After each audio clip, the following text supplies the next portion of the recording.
Assalamualaikum students, welcome back to another lecture.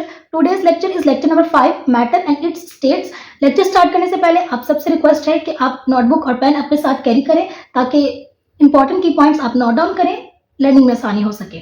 Okay ji, lecture start करने जा रहे हैं. Topic is the matter and its states. Okay, so सबसे पहले हमें समझना है कि मैटर क्या है.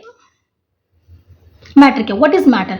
बच्चे मैटर आप अपने इर्द गिर्द हर चीज जिसको भी आप देख रहे हैं, एक्सपीरियंस कर रहे हैं, वो मैटर है. Anything around you that has mass and some volume is called matter. Okay, आपके इर्द गिर्द जितनी भी चीजें हैं जिसका कोई वजन है, जिसका कोई मास है, जो कोई वॉल्यूम सराउंड कर रही है, इज योर मैटर. आप किसी भी चीज को कंसिडर कर सकते हैं. Okay, like this is your board razor, it has some mass and it is surrounding some volume. Like this is your pen.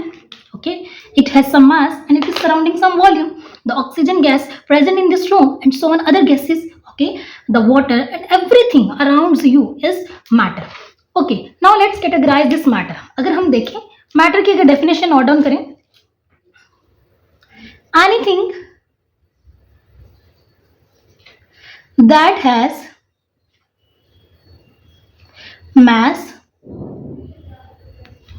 and occupies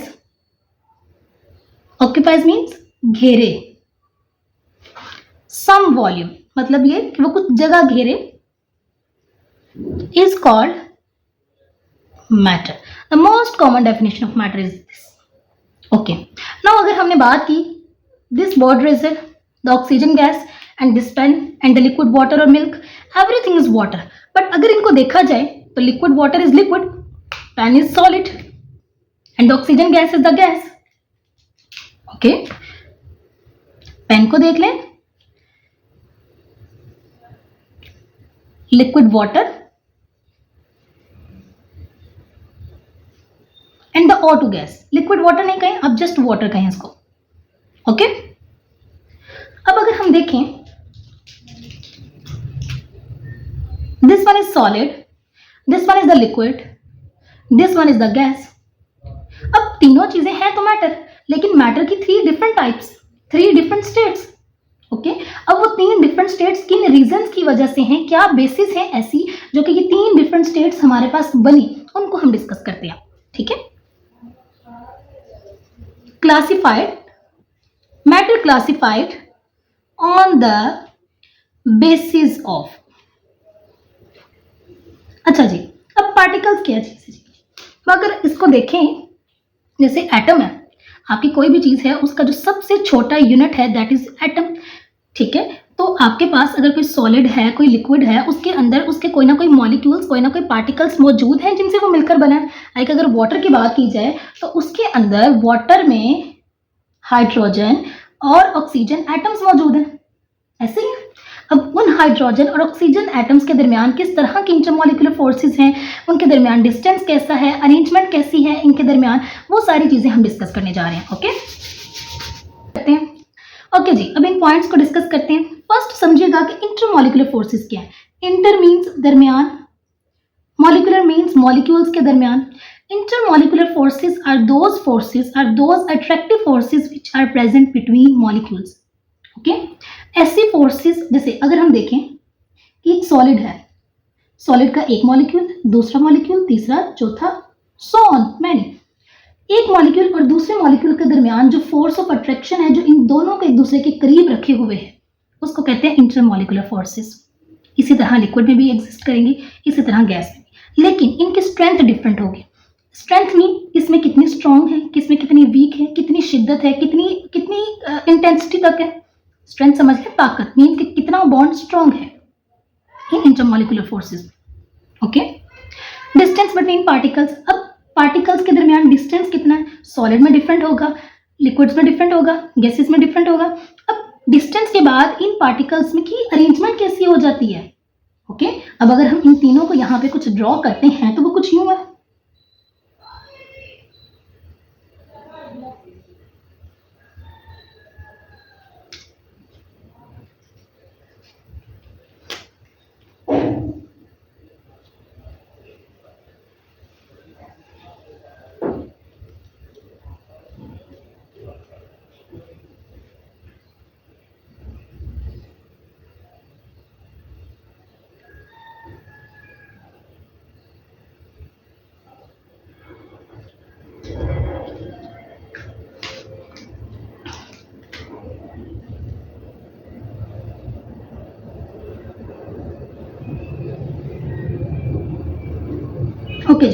देखिएगा,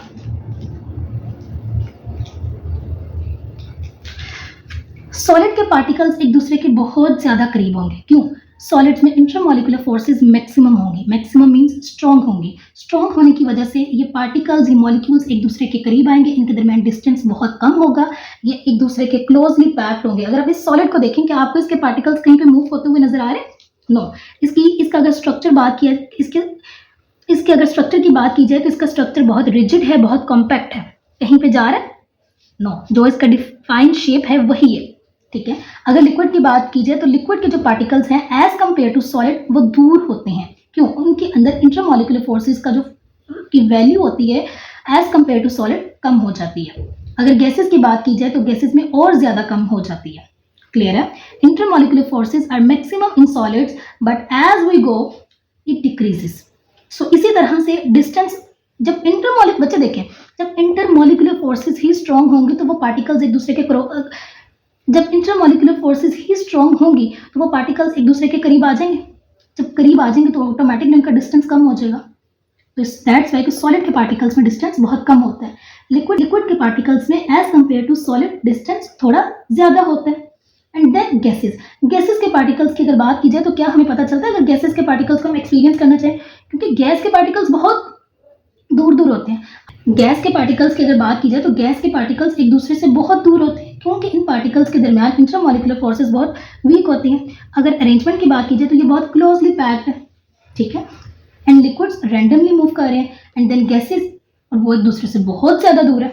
ठीक है। चलें अब हम इनके पॉइंट्स डिस्कस करते हैं। तो ये एक मैंने टेबल ड्रॉ किया है जिसमें हम प्रॉपर्टीज को डिस्कस करेंगे सॉलिड्स, लिक्विड और गैसेस की। फर्स्ट वन अगर हम इनके देखते हैं तो हम इनकी शेप को डिस्कस करते हैं। ठीक है। अगर सॉलिड की शेप की बात की जाए तो आपने देखा कि इसकी रिजिड शेप है, डेफिनेट शेप है। शेप और वॉल्यूम की अगर बात कर लें हम तो इसका एक खास वॉल्यूम है। जितना इसका वॉल्यूम है उतना ही ले रहा है। लाइक अगर इस बोर्ड की बात कर ली जाए तो इसकी एक पर्टिकुलर शेप है। क्या मैं इसको कह सकती हूँ कि अगर ये रेक्टेंगुलर है तो मैं इसको कहूँ कि ये ओवल है? नो। मतलब अगर मैं इसको किसी ओवल टेबल पे रख देती हूँ तो क्या ये ओवल शेप अटेन करेगा? नो। इसके कंपैरिजन अगर मेरे पास एक लिक्विड वाटर है, अगर मैं उसको एक स्क्वायर ग्लास में डालती हूँ तो उसकी शेप स्क्वायर होगी। लेकिन अगर उसको मैं किसी ओवल या राउंड जग में डालती हूँ या ग्लास में डालती हूँ तो उसकी शेप राउंड होगी। क्लियर है? सॉलिड्स में अगर हम देखें, डेफिनेट शेप कह लें, खास या रिजिड।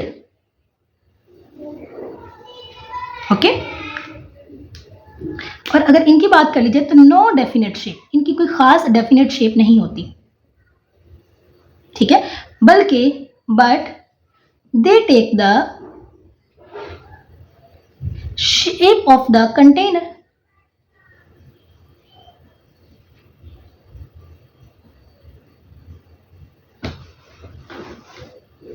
ओके।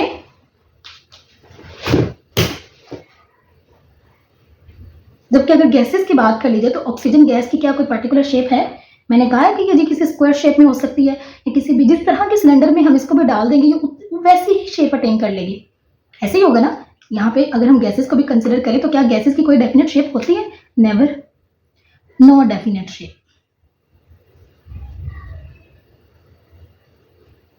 ओके। अब आ जी वॉल्यूम पे। अच्छा जी, अब देखिए इस सॉलिड का जितना वॉल्यूम है इसने उतना ही लिया है।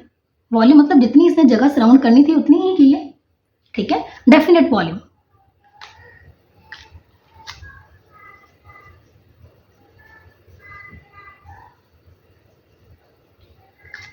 लिक्विड का डेफिनेट वॉल्यूम होगा।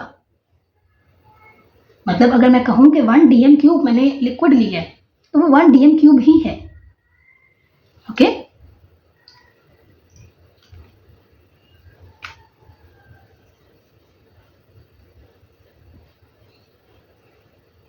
वॉल्यूम डेफिनेट होगा।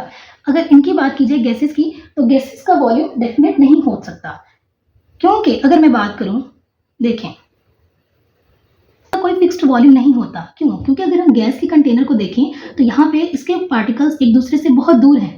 ठीक है। तो हम ये नहीं कह सकते कि इनका कोई खास वॉल्यूम है। हाँ जी, अगर हम प्रेशर यहाँ पे इंक्रीज करते हैं तो प्रेशर इंक्रीज करने के बाद हमें पता है कि प्रेशर इंक्रीज करने से वॉल्यूम डिक्रीज करता है। तो देन जाके कोई गैस एक खास वॉल्यूम अटेन कर सकती है। उससे पहले गैसेस का एक डेफिनेट वॉल्यूम नहीं होता। अगर मैं इसी रूम के अंदर गैस लाती हूँ, ठीक है, अगर मैं गैस ओपन करती हूँ यहाँ पे कोई सी भी, तो वो गैस के पार्टिकल्स बहुत रैंडमली मूव कर जाएंगे, बहुत रैंडमली, ठीक है। अगर हाइड्रोजन गैस यहाँ पे आती है रूम में तो बहुत रैंडमली एक कॉर्नर से इस तरह से डिफ्यूज करके दूसरे कॉर्नर में जाएगी कि पता ही नहीं चलेगा, ठीक है। सो उनका कोई फिक्स्ड वॉल्यूम नहीं होता। सो इसी तरह अगर आप लोग कभी देखें, चेक करें कि आप लोग कोई भी फ्रेग्रेंस लें, ठीक है, कोई डिओड्रेंट ले लें, तो जब आप वो स्प्रे करते हैं तो आपने यहाँ पे उसको स्प्रे किया है, तो क्या आप उसको कहेंगे कि वो इसी जगह पे रहेगी? नहीं, वो तो पूरे रूम में सराउंड करेगी। Okay, so gases don't have fixed volume. Okay, now intermolecular forces.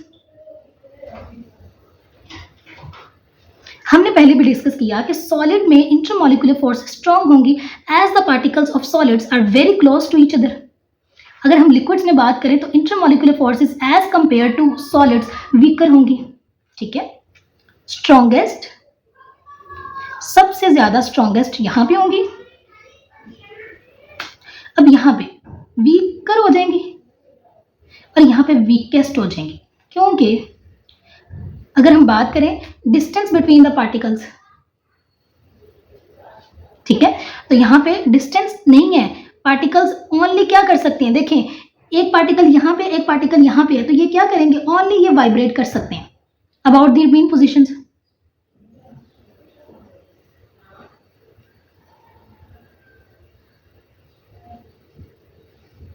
ठीक है, उनके दरमियान मूवमेंट नहीं हो सकती एज दे आर क्लोज्ड। लेकिन अगर लिक्विड के पार्टिकल्स की बात करें तो ये बहुत रैंडमली मूव करेंगे, ठीक है।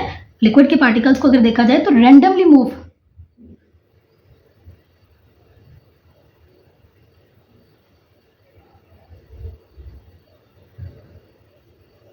और अगर इनके पार्टिकल्स की बात की जाए तो गैस के पार्टिकल्स आर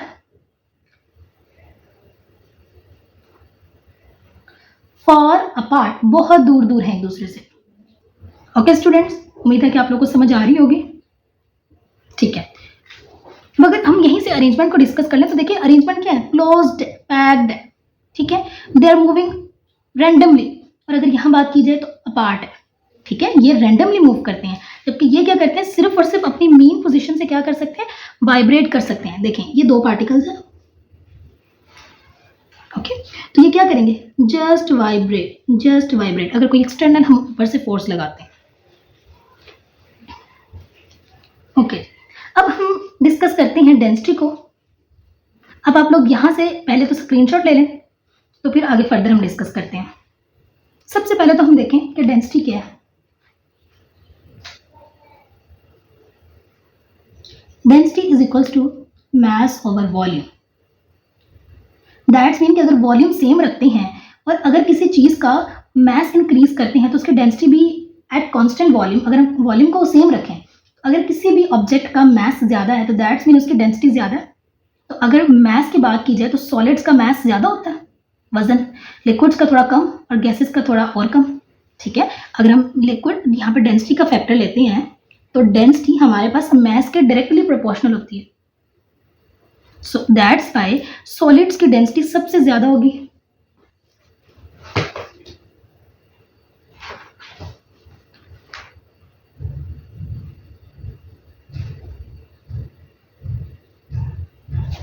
ठीक है, हाईएस्ट डेंसिटी। अच्छा, डेंसिटी जिस ऑब्जेक्ट की ज्यादा होगी तो वो क्या नीचे बैठ जाएगा बॉटम पे, अगर किसी जगह पे उसको फेंका जाता है तालाब में या पानी में, कि वो क्या वो ऊपर तैरता रहेगा? नहीं, अगर डेंसिटी ज्यादा है तो वो ऑब्जेक्ट नीचे बैठ जाएगा। यहाँ पे लाइक आपने किसी एक कंटेनर में पानी डाला तो वहां पे आपने एक रॉक पत्थर डाल दिया, ठीक है, उसका मास ज्यादा होगा, वो नीचे बैठ जाएगा। अगर हम सॉलिड्स में भी कंपेयर कर लें कि एक रॉक पत्थर है, उसका मास ज्यादा होगा या एक नॉर्मल सॉल्ट का ज्यादा होगा, आम रेगुलर सॉल्ट जो पाउडर फॉर्म में है, मैं रॉक सॉल्ट की बात नहीं कर रही, ठीक है। यहाँ पे मैं एक पत्थर की बात कर रही हूँ जिसका एक पर्टिकुलर मास है कुछ ग्राम्स में, लाइक 20 ग्राम 30 ग्राम, तो इसका 0 पॉइंट समथिंग ग्राम्स हमने इसको पानी में डाला है, तो क्या ये इसकी डेंसिटी ज्यादा होगी या इसकी डेंसिटी ज्यादा होगी? ऑब्वियसली रॉक की, ओके। अच्छा जी, अब इसकी अगर हम लिक्विड्स की बात करें तो इनकी density less density than solids, lesser density than liquids and solids. Okay, clear है बच्चे? Density is equals to mass by volume. जिस ऑब्जेक्ट का मास जितना ज्यादा होगा उतनी उसकी डेंसिटी ज्यादा होगी। ओके, अब हमारे पास एक और पॉइंट है, कंप्रेसिबिलिटी। वो कहता है कि हम गैसेस को, अच्छा जी, उससे पहले आपसे रिक्वेस्ट, अच्छा जी, आप लोग यहाँ से स्क्रीनशॉट ले सकते हैं ताकि रिवीजन के टाइम पे आपको थोड़ी आसानी हो जाए। लाइक इसका मास मैक्सिमम है, mass maximum, so that is the reason, like इसका मास मैक्सिमम है, so that is the reason कि इसकी डेंसिटी सबसे ज्यादा होगी। ठीक है, अब इसका मास थोड़ा कम हो गया, इसका मास और कम हो गया। ठीक है, सो ये रीजन है इनकी डेंसिटी डिक्रीज होने का। अच्छा जी, अब हम डिस्कस करते हैं कंप्रेसिबिलिटी। हमारे पास एक पॉइंट है कि गैसेस को हम कंप्रेस कर सकते हैं। गैसेस को हम कंप्रेस कैसे कर सकते हैं वो देखते हैं। सिर्फ एक छोटा सा पॉइंट है, वो कहता है कि अगर हमने गैसेस को कंप्रेस करना होता है तो हमारे पास एक लॉ है जो कि हम फॉलो करवा सकते हैं, उसको कहते हैं बॉयल्स लॉ।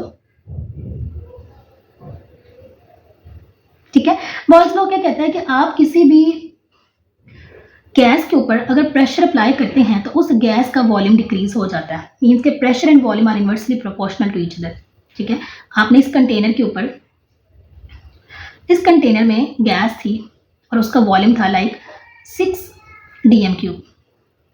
ठीक है, और लाइक उस पहले उसके ऊपर प्रेशर अप्लाई हो रहा था 1 एटमॉस्फेयर। आपने प्रेशर इंक्रीज कर दिया, आपने प्रेशर 1 एटमॉस्फेयर से कर दिया 4 एटमॉस्फेयर।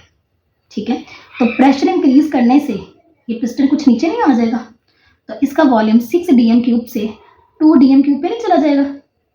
सो इस तरह से हम गैसेस को कंप्रेस कर सकते हैं। तो जब इनका वॉल्यूम डिक्रीज करेगा तो ऑब्वियसली बात है कि ये जो पार्टिकल्स हैं, गैस के मॉलिक्यूल्स हैं, वो एक दूसरे के क्या आ जाएंगे, करीब आ जाएंगे। जब उन्होंने इतना वॉल्यूम लिया था तो वो दूर दूर थे, जब उनके पास वॉल्यूम ही कम है तो वो एक दूसरे के क्या आ जाएंगे, करीब आ जाएंगे, कंप्रेस हो जाएंगे। क्लियर है? आई होप आप लोग को आज का लेक्चर क्लियरली समझ आया होगा। अगर मजीद आप लोग की क्वेरीज हैं आप लोग मुझसे कमेंट बॉक्स में पूछें। नेक्स्ट हम लोग इंशाअल्लाह प्लाज्मा के साथ मिलते हैं। ओके जी, अल्लाह हाफिज़।